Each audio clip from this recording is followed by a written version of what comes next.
එකේ පොරොන්දු වුණා වගේම සකුරවල වීඩියෝ එක අරගෙන ආවා. ඉතින් මේ තියෙන්නේ මම සකුර බලන්න ගියපු තැන දවස් 3-4කට කලින් මල් පිපිලා තිබ්බ විදිහ. මේ වීඩියෝ එක නම් මම ගත්තේ සකුර බලන්න අවිල්ලම නෙමෙයි වෙන ගමනක් යන ගමන්. හැබැයි කොහොම හරි සකුර බලන්න හිතන් හිටපු දවසට කලින් අපිට සකුර බලන්න යන්න උනා.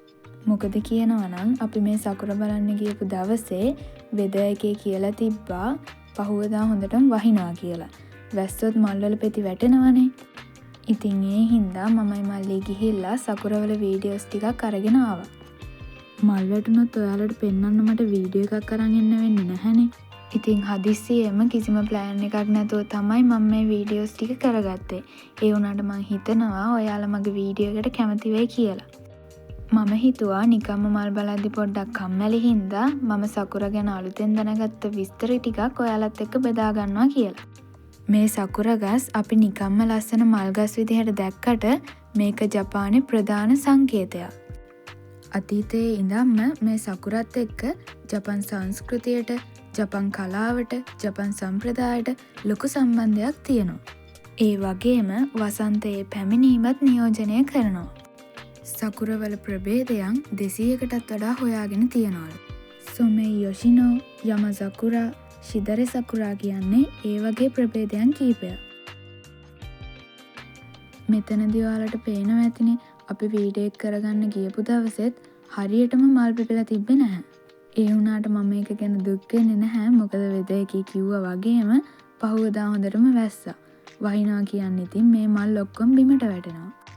ඉතින් මේ වගේ සීමිත කාලයක් සකුර බලන්න පුළුවන් හින්දා ජපන් ජාතිකයෝ හනමි කියලා උත්සවයක් පවත්වනවා. හනමි කියන වචනේ තේරුම මල් බලනවා කියන එක. මේ උත්සවයේ තියෙන්නේ සකුර පිපෙන්න පටන් අරන් සකුර ඉවර වෙනකන්. සාමාන්‍යයෙන් සති 2ක විතර කාලයක්.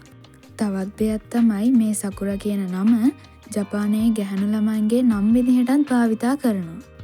ඒ වගේම ඔයාලා දන්නවා ඇතිනේ ලංකාවේ රුපියල් වගේ ජපානයේ භාවිතා කරන්නේ යෙන්. ඉතින් ජපානයේ යෙන් 100 සකුර මල් වල කැටයමක් තියෙනවා. ඉතින් මේ ඔයාලට පේන්නේ යෙන් 100 මේ ෆොටෝ එකේ දකුණු පැත්තේ පේන්නේ මම මේ කියපු සකුරවල කැටයම.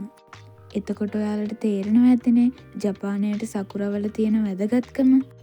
ජපන් අය කියන විදිහට මේ සකුර මල් වාසනාවත් සංකේතවත් කරනවා. ඉතින් ඔන්න ඔය දේවල් තමයි මම සකුර ගැන අලුතින් දැනගත්තේ. ඉතින් මම හිතනවා සකුර වලට ගොඩක් ආස කරන මම මේ කියපු දේවල් නොදැන හිටපු මගේ යාළුවන්ට මේ වීඩියෝ එක පොඩි හරි උදව්වක් වෙන්න ඇති කියලා. මම කලින් වීඩියෝ එකේ කිව්වා වගේම ඔයාලා දැනගන්න කැමති දේවල් තියෙනවා නම් කමෙන්ට් කරන්න. මම දාන වීඩියෝස් වලට කැමති නම් මගේ channel එක subscribe කරලා තියාගන්න. එහෙනම් ආයෙමත් අලුත් වීඩියෝ එකකින් හම්බෙමු.